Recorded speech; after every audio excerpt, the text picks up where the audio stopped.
Hi, I'm Dr Lindsey Cameron from the University of Kent, and in this lecture we'll consider why gender stereotypes are a problem.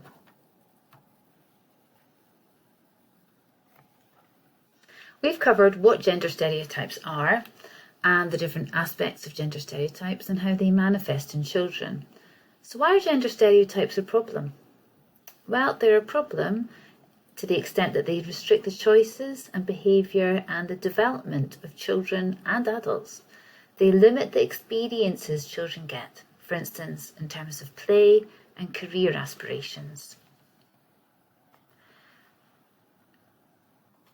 They limit the types of play children engage with, and that's problematic because the types of play children engage with provides training for them in adult life.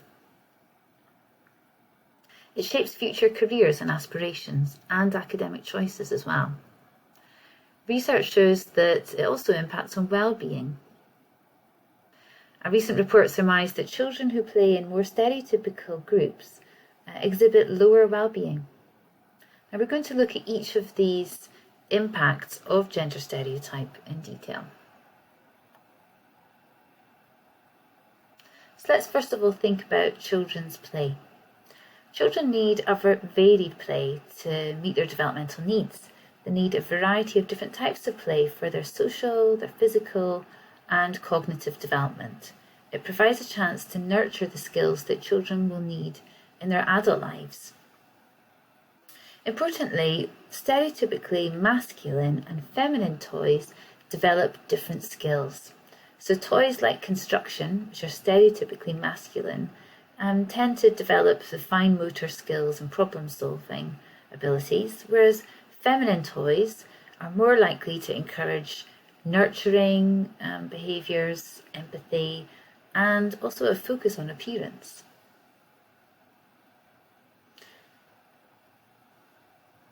So to give an example of the types of toys that children play with, boys might be more likely to play with cars, video games, construction.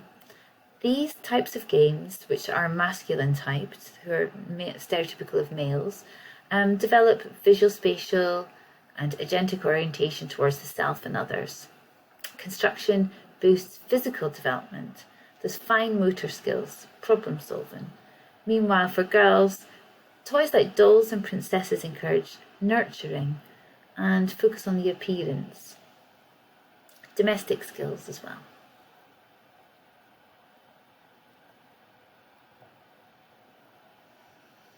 One example of research looking at the impact of children's toys on children's development was conducted by Coyne and colleagues in 2016.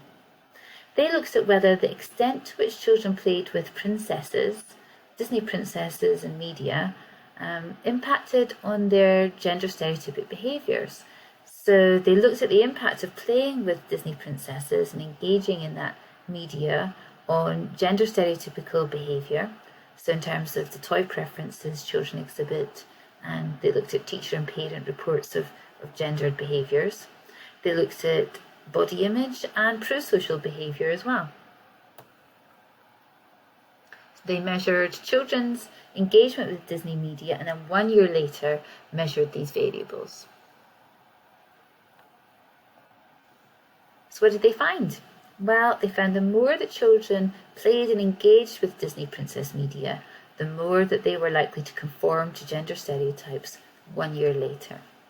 So this really demonstrates the impact of toys on children's gender stereotypes and their play behaviours in other domains. Now, the authors of the study make a really important point. It's important to note that gender-typical behaviour, playing with gender-typical toys in itself is not a problem. So being a girly girl, as it's called, in itself is not a problem, unless children believe that their opportunities are limited due to being a girl, or they think certain behaviours or activities like getting muddy or being active and playing outside are off limits because they're a girl. So how else might gender impact on children's development? We see significant gender segregation in children's play preferences in terms of who they choose to play with. So in order to maintain this segregation, this requires children to exclude and reject others, which can be damaging. Gender segregation also strengthens stereotypical behaviour and leads to poor gender relations in adulthood.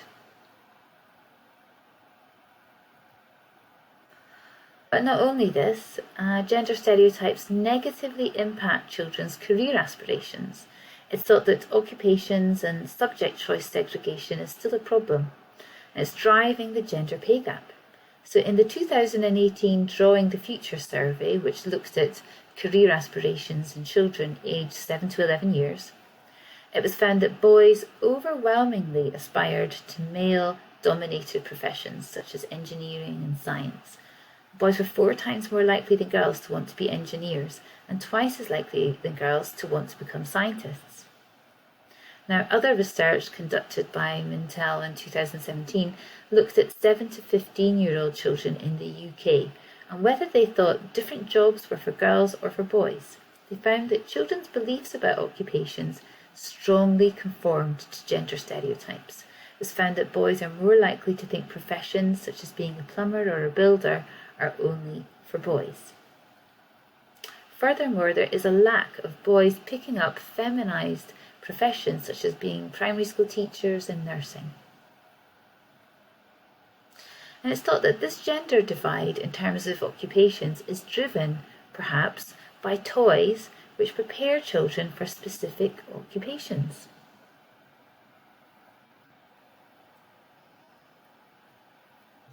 And there is some evidence for this.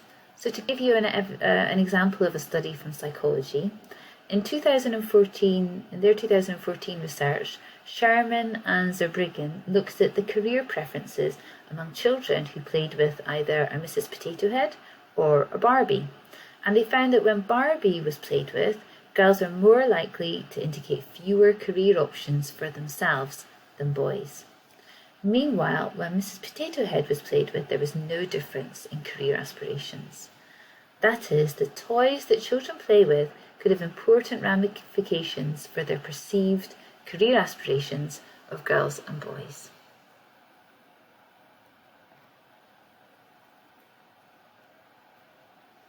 Children need a varied play to meet their developmental needs.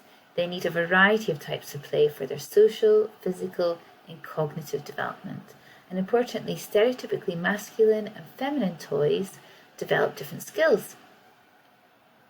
Play can impact on later gender-type behaviours, and gender stereotypes in toys shape children's career beliefs and aspirations. Importantly, gender segregation strengthens gender stereotypes. So when children are playing in peer groups with other girls or other boys, this actually consolidates and strengthens their adherence to gender stereotypes.